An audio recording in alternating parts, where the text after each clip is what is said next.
Assalamualaikum warahmatullahi wabarakatuh. Pernahkah kita berada dalam kondisi keuangan yang sulit? Tagihan menumpuk, kebutuhan hidup terus berjalan, sementara pemasukan terasa begitu sedikit. Dalam kondisi seperti ini, seringkali hati berbisik lirih, "Ya Allah, aku butuh uang." Sebagian dari kita mungkin merasa malu mengakui hal tersebut, seolah-olah kebutuhan akan uang adalah sesuatu yang buruk, padahal Islam tidak pernah melarang umatnya untuk mencari rezeki. Bahkan Islam mendorong umatnya untuk bekerja keras, berusaha dengan cara yang halal, dan bertawakal kepada Allah dalam mencari nafkah. Namun, ada kalanya kita merasa sudah berusaha keras, tetapi hasilnya belum juga sesuai harapan. Kita mungkin telah bekerja siang malam, mencoba berbagai usaha, mencari tambahan pemasukan, namun tetap merasa kekurangan. Lantas, apa yang harus kita lakukan? Bagaimana cara menghadapi ujian ini sesuai tuntunan Islam? Seringkali kita terlalu fokus mencari solusi duniawi tanpa menyadari bahwa sejatinya rezeki datang dari Allah. Mungkin kita lupa bahwa doa, sedekah, dan keyakinan pada takdir Allah juga memainkan peranan penting dalam kelapangan rezeki. Mari kita telaah lebih dalam bagaimana Islam memandang rezeki dan bagaimana cara menyikapi kesulitan finansial dengan benar, agar kebutuhan akan uang tidak menjauhkan kita dari Allah, justru menjadi jalan untuk lebih dekat kepadanya. Pertama, hakikat rezeki dalam Islam. Saat mendengar kata rezeki, banyak yang kita langsung memikirkan uang. Padahal dalam Islam rezeki tidak hanya sebatas materi. Rezeki mencakup segala bentuk kebaikan yang Allah berikan, seperti kesehatan, ketenangan hati, keluarga yang harmonis, ilmu yang bermanfaat, teman yang baik, bahkan kemudahan dalam urusan sehari-hari. Semua itu adalah bentuk rezeki dari Allah. Allah telah menjamin rezeki setiap makhluk. Dalam Al-Quran Allah berfirman, "Dan tidak ada satupun makhluk yang bergerak di bumi, melainkan rezekinya telah dijamin oleh Allah." Quran Surat Hud ayat 6. Namun bukan berarti rezeki akan datang tanpa usaha. Kita tetap harus menjemputnya dengan ikhtiar dan doa, karena rezeki yang sudah ditentukan itu akan datang seiring usaha dan keyakinan kita. Kedua, rezeki bukan hanya jumlah, tapi juga keberkahan. Banyak orang mengira bahwa semakin banyak uang, berarti semakin besar pula rezekinya. Padahal tidak selalu demikian. Ada orang yang hartanya melimpah, tetapi hidupnya penuh kekhawatiran. Sebaliknya, ada yang berpenghasilan kecil, tapi hidupnya penuh ketenangan. Rasulullah SAW bersabda, "Bukanlah kekayaan itu banyaknya harta, tetapi kekayaan adalah kaya hati." Hadis riwayat Bukhari dan Muslim.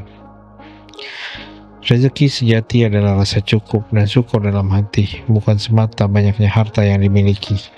Ketiga, macam-macam rezeki menurut Islam. Islam mengajarkan bahwa rezeki datang dalam berbagai bentuk. Di antaranya, 1. Rezeki yang dijamin atau asasi, seperti udara untuk bernapas, air, makanan pokok. Ini adalah bentuk rezeki yang pasti Allah berikan untuk kelangsungan hidup. Kedua, rezeki yang diperjuangkan melalui usaha seperti bekerja, berdagang, atau menuntut ilmu. Ini bentuk rezeki yang datang karena kerja keras. Ketiga, rezeki yang tak disangka-sangka. Bantuan tiba-tiba, peluang bisnis tak terduga, atau pertolongan dari orang yang tidak kita sangka. 4. Rezeki karena ibadah dan amal, seperti ketenangan hati setelah sholat, keberkahan usaha karena kejujuran, atau kebahagiaan setelah bersedekah. Allah mengatur rezeki dengan hikmah. Kita mungkin iri melihat orang lain yang rezekinya lebih banyak, namun ketahuilah bahwa setiap rezeki adalah ujian dari Allah. Allah berfirman dalam Al-Quran, "Sesungguhnya Tuhanmu melapangkan rezeki bagi siapa yang Dia kehendaki dan menyempitkannya. Sesungguhnya Dia Maha mengetahui lagi Maha melihat hamba-hambanya." Allah Maha Adil. Rezeki yang banyak bisa menjadi ujian. Apakah kita bersyukur atau sombong? Rezeki yang sedikit pun ujian. Apakah kita bersabar atau berputus asa? Kelima, sikap yang benar dalam memandang rezeki. Agar tidak salah paham tentang rezeki, berikut sikap yang harus kita tanamkan. Bersyukur atas apa yang sudah ada. Allah berfirman, sesungguhnya jika kamu bersyukur, pasti aku akan menambah nikmat kepadamu. Quran Surat Ibrahim ayat 7. Tidak iri kepada rezeki orang lain. Setiap orang memiliki takdir dan porsi rezekinya masing-masing. Berusaha dengan cara yang halal. Rezeki dari jalan haram akan mencabut keberkahan. Bertawakal setelah berusaha. Hasil akhirnya tetap dalam kuasa Allah. Keenam, penyebab rezeki tersendat menurut Islam. Jika rezeki terasa seret, kita perlu introspeksi. Mungkin ada hal yang menjadi penghalangnya.